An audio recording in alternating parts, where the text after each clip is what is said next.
కృష్ణాంజనేయులు గారు, మరో అంశం అంటే కేటీఆర్ ఆధ్వర్యంలో నిన్న బీఆర్ఎస్ వర్కింగ్ ప్రెసిడెంట్ మాజీ మంత్రి కేటీఆర్ ఆధ్వర్యంలో నిన్న బీఆర్ఎస్ నల్గొండలో రైతు మహాధర్నా నిర్వహించింది. హైకోర్టు అనుమతితోటి ఉదయం 11 గంటల నుంచి 2 గంటల మధ్య ఈ యొక్క మహాధర్నా నిర్వహించి ధర్నాలో రేవంత్ రెడ్డి సర్కార్పై అయితే మాత్రం తీవ్ర విమర్శలు గుప్పించాడు. కాంగ్రెస్ ప్రభుత్వం వచ్చిన తర్వాత పరిపాలన మాత్రం పూర్తిగా విఫలమైంది. రైతు బంధు రద్దు కుట్ర చేస్తున్నారు. రుణమాఫీ కూడా అరాకొర మాఫీ చేసి చేతులు దులుపుకున్నారు. ఏమాత్రం కూడా రైతులకు ఉపయోగకరంగా లేదు అనే విధంగా మాజీ మంత్రి బీఆర్ఎస్ వర్కింగ్ ప్రెసిడెంట్ కేటీఆర్ అయితే విమర్శలు సంధించారు.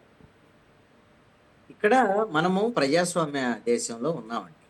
ప్రజాస్వామ్య దేశంలో ఉన్నప్పుడు ప్రతిపక్ష పార్టీ ఒక ధర్నానో నిరసన కార్యక్రమం చేస్తా ఉన్నప్పుడు ప్రభుత్వం ఎందుకు అనుమతి ఇవ్వలేదు, ఎందుకు పోలీస్ శాఖ అనుమతి ఇవ్వలేదు, ఇది చాలా కీలకమైనటువంటి అంశం. నిజంగాగైనా కాంగ్రెస్ ప్రభుత్వము రైతులకు సంబంధించి రైతు బంధు కానివ్వండి, లేకపోతే రుణమాఫీకి సంబంధించినటువంటి అంశాల్లో బాగా చేస్తుంది అనుకోండి, ఆ విషయాలు మీరు ఎలాగో ప్రచారం చేసుకుంటారు.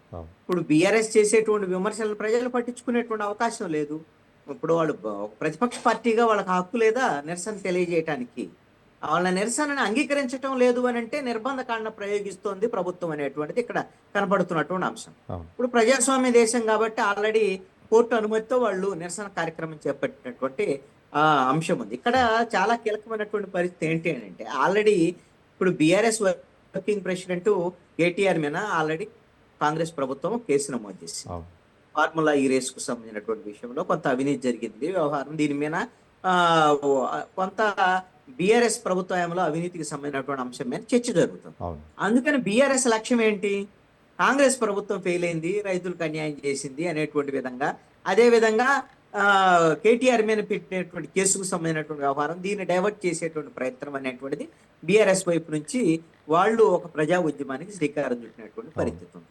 ఈ విషయంలో రేవంత్ రెడ్డి ప్రభుత్వం గిన వాళ్ళకి బీఆర్ఎస్ వాళ్ళు మీ ఇష్టం వచ్చిన చోట నిరసనలు తెలియజేసుకోవడానికి కానీ అవకాశం ఇచ్చారనుకోండి, అవకాశం ఇస్తే వాళ్ళు చెప్పాల్సింది వాళ్ళు చెబుతారు. ప్రభుత్వానికి ఆల్రెడీ ప్రభుత్వం గుర్తు పెద్దదే, ప్రభుత్వానికి మీడియాలు సహకరిస్తాయి, ప్రభుత్వం మంత్రులు ఉంటారు, వాళ్ళ ప్రెస్ కాన్ఫరెన్స్ అయితే మీడియాలు కవర్ చేస్తాయి. రైతులకు ఏం మేలు చేస్తున్నారు, రైతు బంధు ఎలాగ ఇంప్లిమెంట్ చేస్తున్నారు, రుణమాఫీ ఏ విధంగా ఇంప్లిమెంట్ చేశారు, ఏ విధంగా రైతుల అకౌంట్లోకి డబ్బులు పట్టి, ఇవన్నీ కూడా వాళ్ళు చెప్పేదానికి అవకాశం ఉండదు కదా. దానికి ప్రతిపక్షాలు గొంతు నొక్కటం వల్ల ఏమవుతుందంటే ప్రభుత్వం ఫెయిల్ అయింది, ప్రతిపక్షాలు గొంతు నొక్కుతుంది అనేటువంటి దానికి వచ్చేదానికి అవకాశం ఉంటది. ఇప్పటికే నాకు తెలిసైతే రేవంత్ రెడ్డి ప్రభుత్వం మీద బీఆర్ఎస్ కానివ్వండి, బీజేపీ కానివ్వండి, ఎప్పుడు హైడ్రాకు సంబంధించినటువంటి ఘటనలు, హైడ్రా కూల్చివేతలు, అదే విధంగా మూసీకి సంబంధించినటువంటి వాళ్ళ పునరావాసానికి సంబంధించినటువంటి వ్యవహారం, ఈ రెండు అంశాలు వచ్చిన లగచర్ల